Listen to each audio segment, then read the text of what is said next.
whenever you have occasion to send a card, remember a Hallmark card will best express your perfect taste, your thoughtfulness.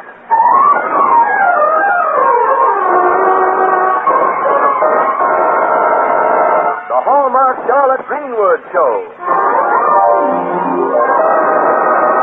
And here she is, that lovable lady of stage, screen, and radio, Charlotte Greenwood.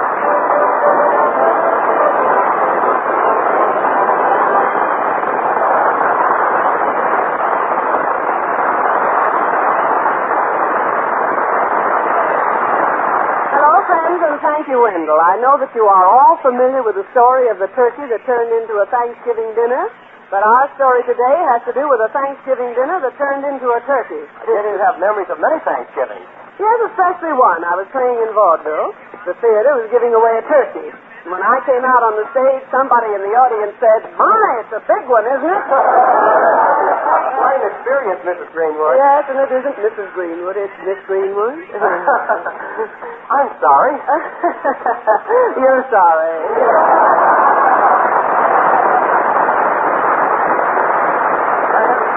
Charlotte Greenwood has as her special guest today the distinguished actor, one of the stars of Metro-Goldwyn-Mayer's Weekend at the Waldorf, Mr. Edward Arnold. Yes, ladies and gentlemen, Charlotte Greenwood is brought to you this Sunday and every Sunday at this time by the makers of Hallmark greeting cards to remind you that whenever you want to remember someone, you'll find a Hallmark card that says just what you want to say the way you want to say it. So when you choose a card, look on the back for the 3 identifying words, a Hallmark card. Yes, don't forget, a Hallmark card will best express your perfect taste, your thoughtfulness.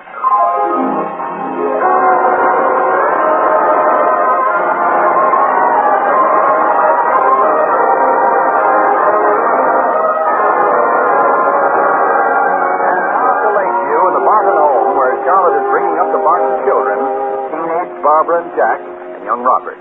It's the day before Thanksgiving, 2 o'clock in the afternoon. And in the hallway, Aunt Charlotte is calling. Children, I'm leaving to do my shopping now. Okay, Charlotte. Bye, Aunt Charlotte. Bye, darling. Oh, Aunt Charlotte, wait a second.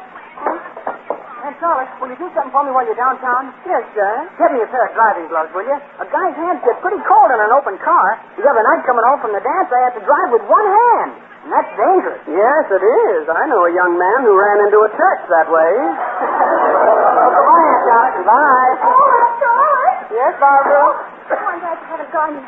Could you drop into the Bonton store and return this golf sweater for me? Oh, you dizzy square. Aunt Charlotte has got to get some stuff for Thanksgiving dinner. Why did you buy that golf sweater if you didn't want it? I did want it. But when I got it home, I decided I didn't look good in it. Mm-hmm. Once I bought a golf sweater. Well, how'd you look in it? Like a long approach to a short putt. Oh, Aunt Charlotte, why do you always say those things? Well, you got $1 million figure. Ah, now that's what I call inflation. Oh, where's my shopping list? Aunt Charlotte, with such a crowd for dinner, can't we have 2 turkeys? Why, besides the family, there'll be Gertrude Gleason, Mr. Reynolds, and Jeff Crawford. Jeff Crawford? Who's Jeff Crawford? A very special friend of mine from Mound City College. Student? No, he plays football. Oh. Plays football, huh? Never heard of him. Well, for your information, he's one of the greatest players Mound City ever had. One of the most exciting things in football is to watch one of those long runs for a touchdown. Oh, it's certainly thrilling to watch. But it must be nerve-wracking for the players. Why? Well, do you ever think what it would be like to have 11 men run after you? Do I? Oh, maybe that's Jeff Crawford. Hello? Oh, yes, he's right here. Aunt Charlotte is Phil's place at the Town and Country Market. Why don't you just ask him if we can get 2 turkeys? Mm-hmm. Hello, Phil. Do you suppose that we could have 2 turkeys instead of 1? Yes, I know turkeys are short. That's why I thought we'd have 2 short ones instead of 1 long one. Oh, but Phil, I put in my order a week ago. All right, I'll come in. We can't get 2? We can't even get 1. They haven't anything but chickens. chicken on Thanksgiving? Well, I'll have to hurry, even if I'm going to get a chicken. Oh, who wants to latch onto an old chicken anyway? Now, let's not discount our chicken before it's latched. Oh, but Aunt Now, Charlotte. children, I've got to get started. Are you still here, Charlotte? Yes, Robert, but I'm leaving right now, dear. Hey, that's my rain jacket you've got on. You take it off. Oh, I'm not hurting You take it off. All right, I'm taking it off. Hurry up. Oh, now, Jack. But he isn't supposed to wear my rain jacket. Well, he's only wearing it for your own good. My own good. To keep your new tie from getting all wet. Oh, my new tie. This is my new tie you've got on.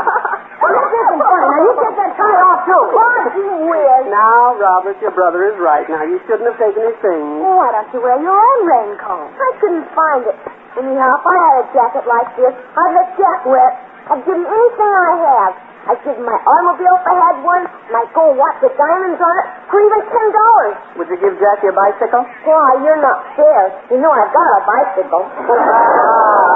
That's exactly the point. Being generous with what you haven't got doesn't count. No, a fellow who's really regular gives you what he has got. Yes, and you being regular, Jack, of course you'll give Robert the tie. Well, sure.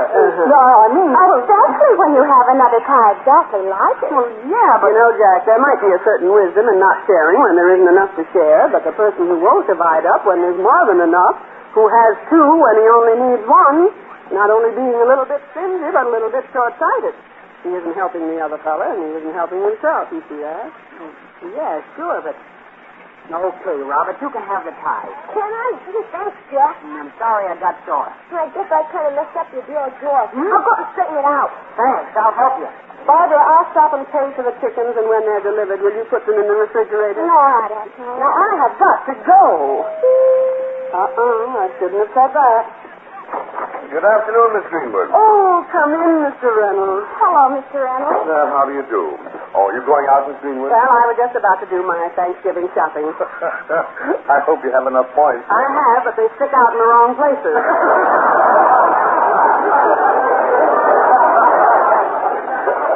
Greenwood, can I drive you to the market? No, thanks. It's only a hop, skip, and a jump.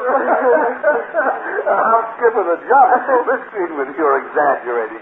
It's 2 miles. I am exaggerating. With my legs, it's only a hop and a skip. My gracious. Thanksgiving isn't tomorrow, is it? Or is it? You mean you don't know when Thanksgiving is? You haven't been looking forward to it? Well, I have too many important things to think of to bother making a big fuss over Thanksgiving. Well, it's important to give thanks for our blessings. Yes, a pretty sentiment, Miss Greenwood. But have you ever looked around the world as it is today and counted your blessings? Oh, yes. I have so many I stopped counting and give more time for thanks. Well, that's very fine. But you'll have to take a little time out to look over these papers. As long as you're going out, I'll leave them with you. We can discuss them some other time. They're the figures on the school lunchbox service. Oh, that's making real progress, isn't it? Oh, definite progress toward bankruptcy. Miss Greenwood, why do you put so much food in the lunchbox? Well, can't we be a little generous? Generosity, Miss Greenwood, is an admirable trait for those who can afford it, who can throw money around. The Barton estate can't throw money around. You can't afford to be generous. Oh, Mr. Reynolds, we can't afford not to be generous. Generosity is the soundest investment in the world. Miss Greenwood, your head is way up in the clouds. You're like everybody else. No, I'm different. What do you mean? My feet are on the ground at the same time.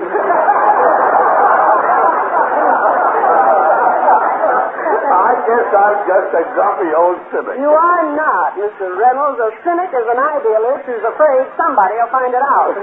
Well, maybe so, Miss Greenwood. I'll see you the first of the week. Well, aren't you coming to Thanksgiving dinner tomorrow? No, I'm sorry. I can't make your dinner. Oh, we'll make it. All you have to do is eat it. Well, I mean, I can't be here. I have an engagement. Now, there's something I can't make. Oh, my. I'm sorry I'm catching a train for Mound City tomorrow. Mr. Reynolds, Sylvester's an expert at oyster dressing. Oh, he is? He used to work at an oyster bed in Maryland. It was the only bed in that state that George Washington didn't sleep in.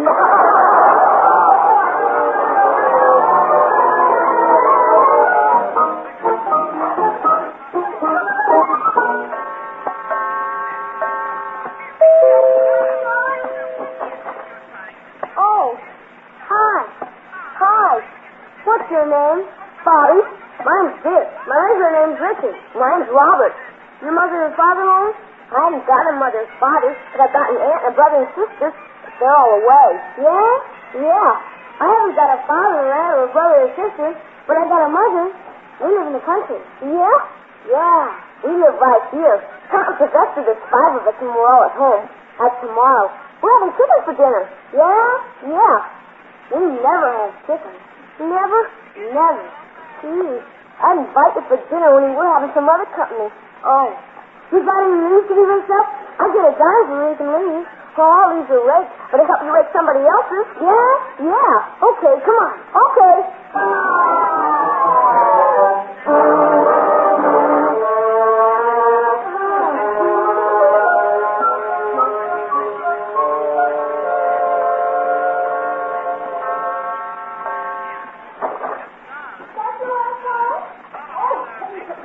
You must be positively exhausted standing all afternoon on your feet. Well, I wasn't the only one standing on them. Close the door, Robert. Wait, Jack's outside bringing some things in from the car. Honestly, the crowds are getting worse and worse.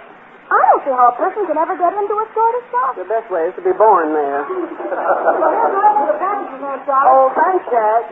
Barbara, I met Gertrude Gleason, and she didn't think she could come to dinner tomorrow because she just remembered she promised to have Thanksgiving dinner with Janet Gregory. First Mr. Reynolds backing out, and now Gertrude. Well, that's okay by me. We can handle 2 chickens. There's only 1 chicken. Oh, don't be silly. There's 2. I put them in the refrigerator myself. Yeah, but I gave one away to a poor boy who never had chicken, ever. Oh, you did what, Robert?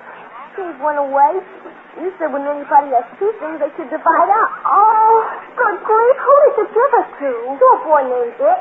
Dick who? Dick who? Didn't he have any other name? Of course. Well, what is his other name? Richard. His last name, Robert. What is it? Where does he live? I don't know his last name, but he lives in the country. Did he tell you what country?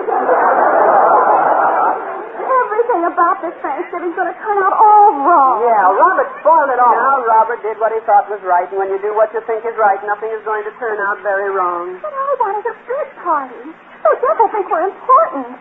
We'll have nobody. I wanted 2 turkeys and we'll have chicken. 1 chicken. I will just think about 1 chicken. He won't have a chance to think about it. Well, why not? Well, Robert gave it away. But what about the other one? I bought the other one from Mrs. Talmadge next door.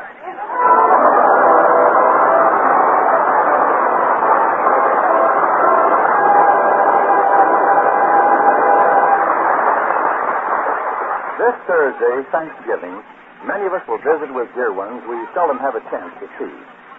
It'll be good to renew the old ties and to know that after this happy reunion, there's a way we can keep in touch regularly. Yes, by sending greeting cards. For a thoughtful card is a visit in spirit that we can enjoy not just at Thanksgiving, but all through the busy year. At your Hallmark dealers, you'll find cards that are appropriate for every occasion. Distinctive cards for remembering your family and friends on special days, such as birthdays, wedding days, anniversaries. Cards, too, for every day, just to say I'm thinking of you. There are lively Hallmark cards that are clever, humorous cards. Among them, many a gay get-well message to cheer a friend who is ill. You'll always find a Hallmark card that says just what you want to say, the way you want to say it. So go to your Hallmark dealers this week. And when you choose your cards, be sure to look on the back for the Hallmark name. Because like sterling on silver, the word Hallmark on the card you buy tells your friends you've cared enough to send the very best. Hallmark cards are on display at America's finest stores. Remember, a Hallmark card will best express your perfect taste, your thoughtfulness.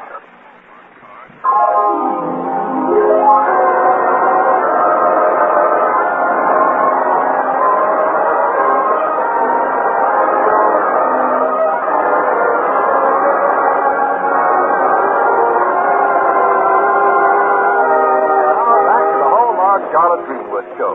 We find the Barton household in quite a state of excitement.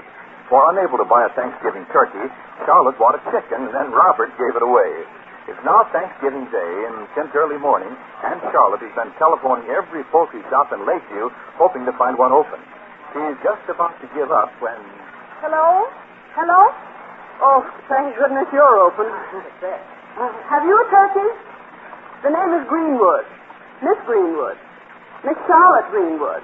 Look, I don't want to be introduced to the turkey. I just want to buy it. Oh, you haven't? I know the cash and carry would have one. Well, have you a nice chicken? I see. Hello, wait. Have you a duck? A duck? A duck. You know, it's like a chicken only with snowshoes. Well, thank you anyway. Hey, Joe, here comes Sylvester and he's got it all wrapped up in a big package. Oh, at last. Oh, good old Sylvester. I had a hunch you'd come through. Hello there, Miss Greenwood. What's the kid, Sylvester? What's the kid? Cash and carry. Oh, I told you, Aunt Charlotte. Sylvester, what made you go to the cash and carry? I don't know. Just did. Oh, you got intuition just like a woman. Intuition? Yes, Sylvester, that's a feeling which tells a woman she's right, Oh. even when she's wrong. Oh. Now, did you get the oysters for the dressing? Nope. Ain't necessary. Huh? Well, what about the cranberries for the cranberry sauce? Ain't necessary. Dressing and cranberry sauce aren't necessary for the turkey? Why?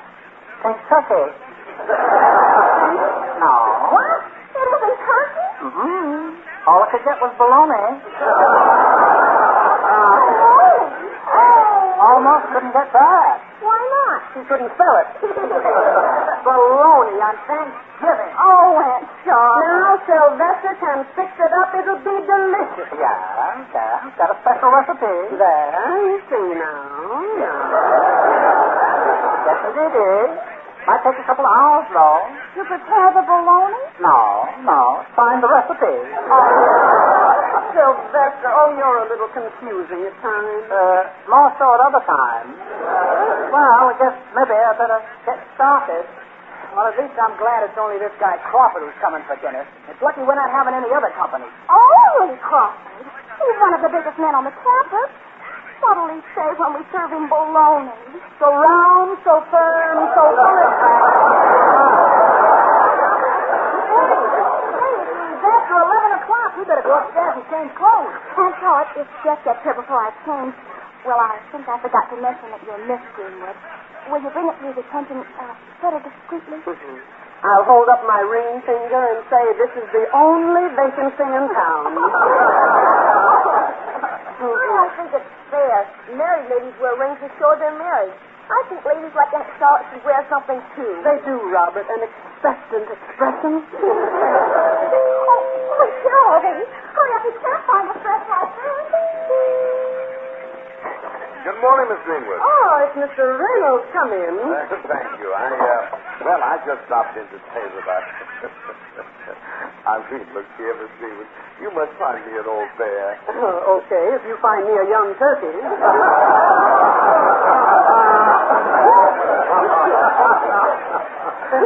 No. I mean, I've acted like an old bear. I've growled and snarled and lost the temper. Only when you're hungry. Yes, I know. Yes. And how silly it must look, a man putting his stomach ahead of everything. It might look a lot sillier if it were anyplace else.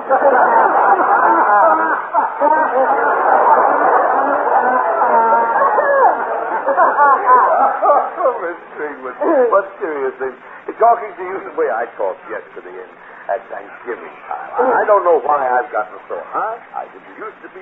But I remember my first Thanksgiving. Oh, I remember my first Thanksgiving, too. All the neighbors dropped over for dinner. They were wonderful neighbors. Captain John Smith, Pocahontas.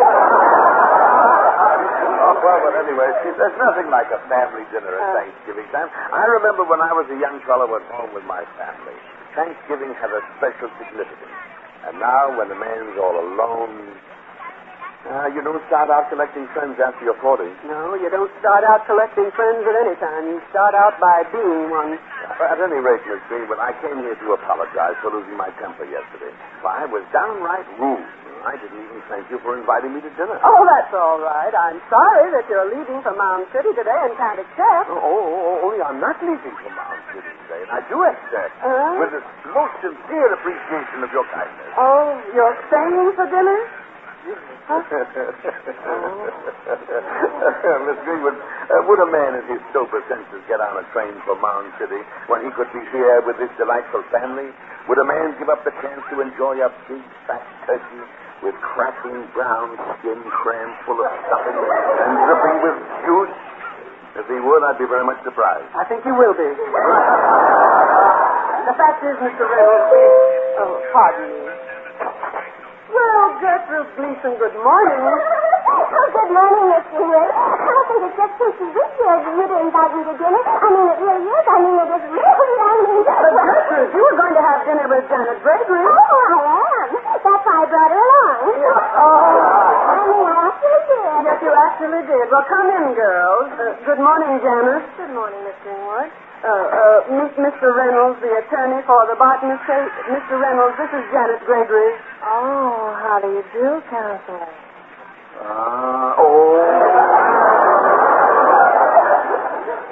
How are you, Miss Janet? Simply super, Mr. Reynolds. Oh, and this is Gertrude Gleason. Oh, hello, Mr. Reynolds. Hello. Miss Janet, I wonder if you said... Mr. Reynolds, I just adore lawyers. Yes. Now, as I was saying, Miss Janet... Don't hesitate to ask, Mr. Counselor.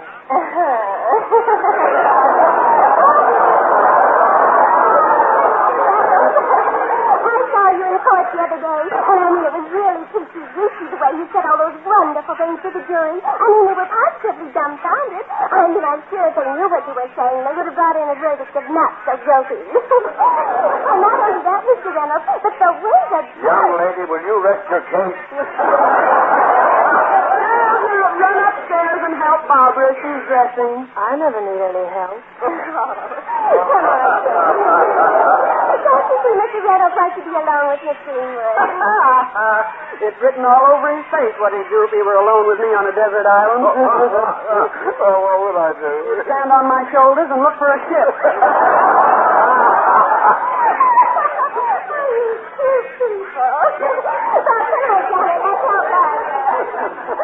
Well, of all the inane, empty-headed... Now, don't lose your temper. Oh, I forgot. The sad truth is I'm getting hungry. You know, I'll feel better after I've sampled that turkey. Well, the truth is, Mr. Reynolds, close the door. Hi, I'm Jeff Crawford. Say, I'll bet my last dollar you're Barbara's Aunt Charlotte. Well, son, you've been saved from financial ruin. That's right. I'm Miss Greenwood, Barbara's aunt. Sure. Anybody could tell. Man would only want one look at you. That's all he can take. Come in, anyway. Mr. Reynolds, this is Mr. Crawford. Jeff is the captain of the Mound City football team. Yeah. Thanks, Mr. Reynolds. How do you do? Hey, wait a minute now. Young man, just wait a moment. Don't you know your own strength? Sure. Did you hear I was going to Wisconsin? Well, I really don't follow football teams. Here, I'll show you. Okay, now you got the pigskin. Pigskin? What's a pigskin for? Well, to hold the pig together. No, Mr. Reynolds. You're in the play. Okay, now Wisconsin has the ball. Well, how did it get way out there? I mean, Mr. Reynolds going to carry the ball. Just a moment, young man. Okay, 4 minutes. Use it back. Press it back. Use it back. Sounds like old home week. Okay, the ball is snapped. Come on. I see no reason why I should come on. I'm going to throw you for a loss. You got the ball. Look out. Here I go. Let go of my leg. Will you let go? You want to be Wisconsin, didn't you? You insisted on having the ball. I insisted on it. Well, you don't have to knock him down for that. Anybody can make a mistake. Okay. Let's see. Yellow? Well, this is not a nonsense. I refuse. I guess you're 2 weeks before dinner. Dinner? Well, that's what I've been waiting for. Say there, Miss Greenwood. There's a big, juicy roast turkey coming up. Well, Miss Greenwood, about the bologna I was fixing for dinner. And oyster dressing and cranberry sauce and, what did you say, bologna? We having bologna for dinner? No, I spoiled it. Spoiled it? Mister, what happened? I don't know. Well, we haven't anything to take its place. What are we going to serve? I don't know. Oh, all the... How could anyone be so stupid? I don't know. But it ain't easy. Hello, everybody. Sorry I'm late. Hi, everybody. Hello, everybody. Boy, am I sharp. Is dinner ready? Ready?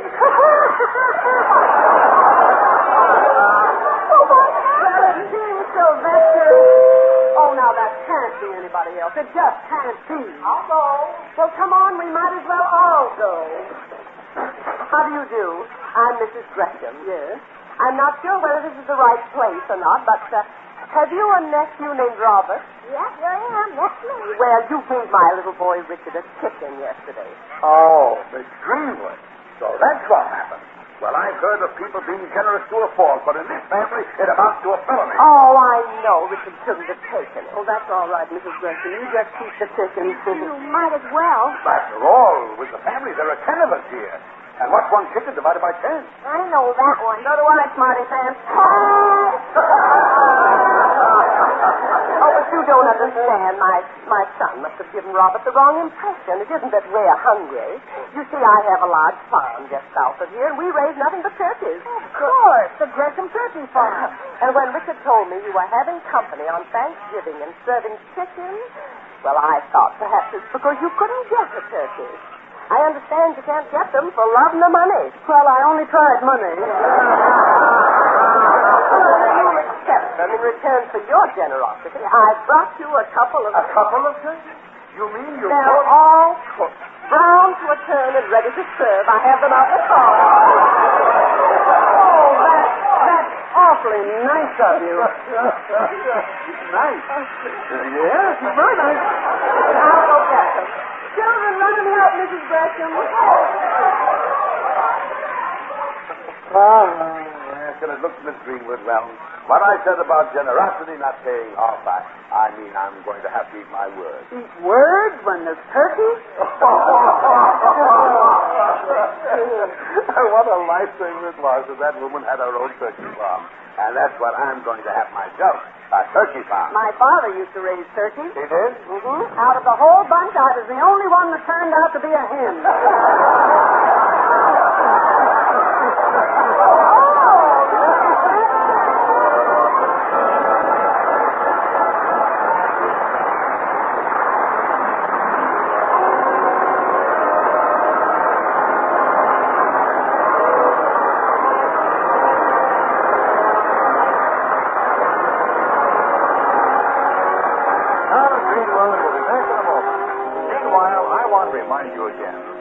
Time you buy a card for any occasion, look on the back for the identifying words, a Hallmark card. Hallmark. A Hallmark card. Like sterling on silver, those 3 words are your assurance of finest quality. They tell your friends you cared enough to send the very best. Yes, a Hallmark card will best express your perfect taste, your thoughtfulness. And our Charlotte Greenwood. Friends, I know we all have often thought Thanksgiving's more than food. It's time set by to give to God our prayers of gratitude. But what Thanksgiving also means, I realize more each year, is that we share the best we have with those we hold most dear. For to our feast, we ask old friends and recent ones as well. And as we dine, we hear the news that each one has to tell. We hear each one's accomplishment, his hopes, or his success. And in the spirit of the day, we share his happiness. Now, wouldn't it be sensible if we could keep that mood and share those joys throughout the year, not just with one day's food? There is a way to share with friends, no matter how remote, and you can do it any day. Just send a card or note.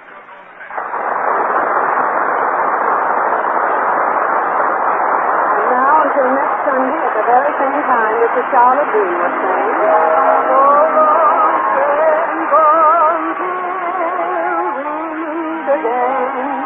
So long, neighbor, till next Sunday.